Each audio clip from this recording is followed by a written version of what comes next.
Hi hello నమస్తే welcome to V27 news. నేను మీ జ్యోతి. ఈ రోజు మనం కరీంనగర్ పట్టణంలో 21 డివిజన్ లో ఉన్నాము. మన ముందున్నారు డి సంపత్ గారు. వారి గురించి వారి మాటల్లోనే తెలుసుకుందాము. నమస్కారం సార్. నమస్కారం సార్, మీ రాజకీయ ప్రస్థానం అనేది ఎలా స్టార్ట్ అయింది సార్? నా రాజకీయ నేను కేసీఆర్ గారు 2001లో టిఆర్ఎస్ పార్టీ స్థాపించినప్పుడు మొదటి నుండి అంటే హైదరాబాద్లో జలదృశ్యంలో పార్టీ స్థాపించారు. నేను ఇక్కడ నుండి కరీంనగర్ నుండి చాలా మంది యువకులను నా వెంట తీసుకొని పోయి వారికి ఆకర్షితులై తెలంగాణ గురించి పోరాటంలో అంటే ఉద్యమ భాగంలో సార్తోనే వెన్నంటి ఉన్నాను. అప్పటి నుండి ఇప్పటి వరకు కూడా అదే టిఆర్ఎస్ పార్టీలో కొనసాగుతున్నాను. అంటే సార్ వెంటే ఉన్నప్పుడు నేను అప్పుడు అంటే మేము మా పార్టీ ఎందుకు ఏర్పడ్డానంటే తెలంగాణ ఏర్పాటు కొరకు. సార్, మీరు చాలా సామాజిక సేవలు చేశారని మేము విన్నాము. సార్, మీరు ఎలాంటి కార్యక్రమాలు చేపట్టారు? ఏ విధంగా ప్రజలకు సహాయం చేశారు సార్? అప్పుడు 2003లో అప్పుడు ఎందుకంటే అంటే మనకి ఇంకా ఆల్రెడీ తెలంగాణ డిక్లేర్ కాలేదు. అందుకే తెలంగాణ పార్టీలో అప్పటికి ఎమ్మెల్యేలు కానీ ఎంపీలు కానీ ఎవరు లేరు. లేకపోయినప్పుడు కూడా నేను ఎందుకంటే ఈ ఉద్యమ పార్టీలో వండుకుంటూ సామాజిక సేవలు అంటే ప్రజలకు ఏమన్నా అవసరం ఉన్నదాని అంటే ఒకటే డివిజన్ కానీ కాకుండా కరీంనగర్లో మహిళలకు కుట్టు మిషన్లు పంచినాను. ఆ కుట్టు మిషన్లు కూడా అప్పుడు నేను టీఆర్ఎస్లో పార్టీలో ఉన్నా కూడా గంగుల కమలాకర్ గారు అప్పుడు మున్సిపల్ కౌన్సిలర్గా ఉన్నారు. అలాగే స్వర్గీయ అన్నమనేని మాధవరావు గారు రైస్ మిల్లుల రాష్ట్ర అధ్యక్షుడు. వీరిద్దరి చేతుల మీదుగా మహిళలకు కుట్టు మిషన్లు పంచినాను.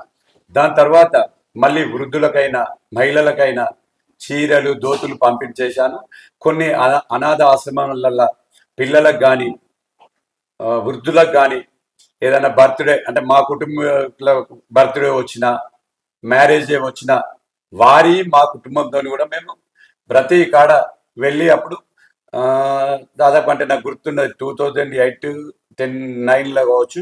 నేను ఏంటంటే ఈ హెచ్ఐవి పిల్లలకు కూడా తల్లిదండ్రులు చనిపోతే ఆ పిల్లలకు కూడా చొప్పదండ్రులు ఉన్న వాళ్ళకు భోజనాలకు కానీ వాళ్ళకి 1 మంత్కి ఏం అవసరం ఉంటే అవి కూడా సమకూర్చాను. అప్పుడు ఏంటంటే నేను కేసీఆర్ వ్యవస్థ ఒకటి స్వచ్ఛంద సంస్థ స్థాపించుకొని ఆ స్వచ్ఛంద సంస్థ ద్వారా చాలా సేవా కార్యక్రమాలు చేశాను. సార్, మీరు ఇవి సామాజిక సేవలే కాకుండా ఇంకేమన్నా ఎటువంటి బాధ్యతలైనా చేపట్టారా సార్ గతంలో? నేను అంటే మా టిఆర్ఎస్ పార్టీలో ఇప్పుడు బీఆర్ఎస్ అప్పుడు టిఆర్ఎస్ పార్టీలో జిల్లా ప్రధాన కార్యదర్శిగా మళ్ళీ కేసీఆర్ గారు నాకంటే మంచి గుర్తింపు ఇచ్చి ఒక 2-3 సంవత్సరాలు అయిన తర్వాత రాష్ట్ర కార్యదర్శిగా బాధ్యతలు అప్పచెప్పిండు. నేను ఆ పార్టీ కొరకు నా బాధ్యతలు శాయశక్తిలో కృషి చేసి పార్టీ పటిష్ట కొరకు ఎన్నో ఇది చేసినాం. ఒకటి ఏంటంటే నేను 2012లో అర్బన్ బ్యాంక్ డైరెక్టర్గా అత్యధిక మెజార్టీతో గెలుపొందిన. అది ఎలా అంటే నేను అప్పుడు టీఆర్ఎస్ పార్టీ అంటే కొంచెం బలంగా లేకున్నా కూడా ప్యానెల్ పెట్టకుండా కూడా నేను అంటే టీఆర్ఎస్ పార్టీ అనేది తెలుసు నేను స్వతంత్ర అభ్యర్థిగా గెలుపొందిన. సార్, మీరు కార్పొరేషన్ ఎన్నికల్లో నిల్చుంటున్నారు కదా సార్, మీరు ప్రజలు మిమ్మల్ని ఎందుకు ఎన్నుకోవాలని మీరు అనుకుంటున్నారు సార్? నేను గతంలో అంటే 2014లో ఇదే డివిజన్ నుండి పోటీ చేసి స్వల్ప ఓట్లతోని ఓడిపోయాను.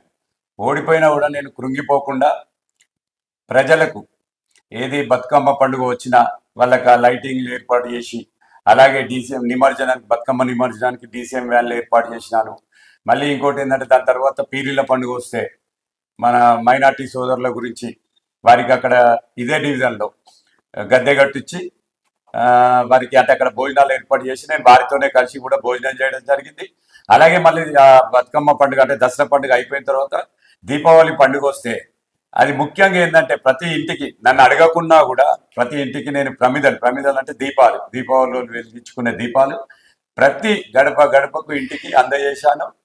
అలాగే అప్పుడు ఇక్కడ విద్యానగర్లో ఇదే డివిజన్లో ఒక పార్క్ ఉండే, పార్కును కొంతమంది కబ్జా చేయాలని చూస్తే నేనేం చేసిన అంటే అప్పుడు మున్సిపల్ ఒక అంటే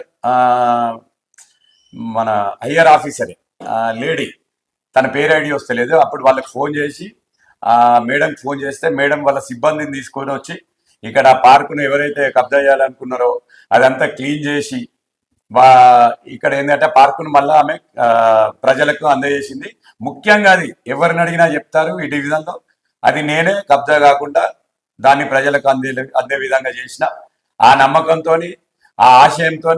ఎందుకంటే ఇక అప్పుడు నేను ఓడిపోయిన ఇవన్నీ నేను వాళ్ళకి సేవా కార్యక్రమంలో డివిజన్ కొరకైనా నేను ముందున్నా కాబట్టి ఇప్పుడు ఎందుకంటే నన్ను గెలిపిస్తారు అనే ఆశతో నేను ఇప్పుడు మళ్ళీ ఎలక్షన్లపై వచ్చి పోటీ చేయాలని అనుకుంటున్నాను. సార్ మీరు మా ద్వారా మీ డివిజన్ ప్రజలకు ఎలాంటి సందేశం ఇవ్వాలనుకుంటున్నారు సార్? నేను ఓడిపోయినప్పుడే డివిజన్ ప్రజల గురించి అంత ఆలోచించి ఇన్ని కార్యక్రమాలు చేసిన. నన్ను గెలిపిస్తే ఏంటంటే కొందరు పదవుల ఆశతోనే వస్తారు, నేను ఆశయంతో వస్తున్నా. ఎలాంటి కార్యక్రమాలు ప్రజలకు ఎలాంటి ఇబ్బంది అయినా, ఏ విధమైనటువంటి డ్రైనేజ్ కానీ, జనరల్గా పోల్స్ ప్రాబ్లం, కరెంటు కానీ, వాటర్ ప్రాబ్లం ఉన్నా వారు అడిగిన వెంటనే స్పందించి వాళ్ళకు నేను చేసిన కార్యక్రమాలు చూసి గతంలో ఇప్పుడు నన్ను గెలిపిస్తారని ఒక నమ్మకం ఏర్పడ్డది. ఎందుకంటే అంటే మిగిలిన పోటీ చేసే క్యాండిడేట్లు వాళ్ళు ఏంటంటే వాళ్ళు ఒక పదవుల కొరకు వస్తారు. నేనేంటంటే ప్రజలకు ఏదో సేవ చేయాలనే ఆశయంతో ముందుకు వస్తున్నా. వారు నాకు వేసే ఓటుకు భిక్ష వేస్తే నేను వారికి రక్షణగా ఉండి, నాకు అంటే ఎవరైనా కులమతాలకు అతీతంగా వారికి నేను నా దగ్గరికి ఏ సమస్య వచ్చినా తీరుస్తానని నేను నా మనస్సాక్షిగా వారికి మాటిస్తున్నాను.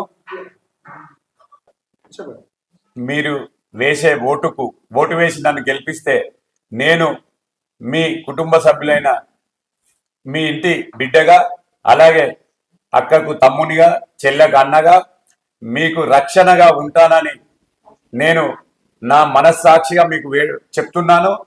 అలాగే ఇలాంటి చిన్న ప్రాబ్లం వచ్చినా నన్ను గెలిపి మీకు రక్షణగా ఉంటానని మనస్సాక్షిగా చెప్తున్నాను.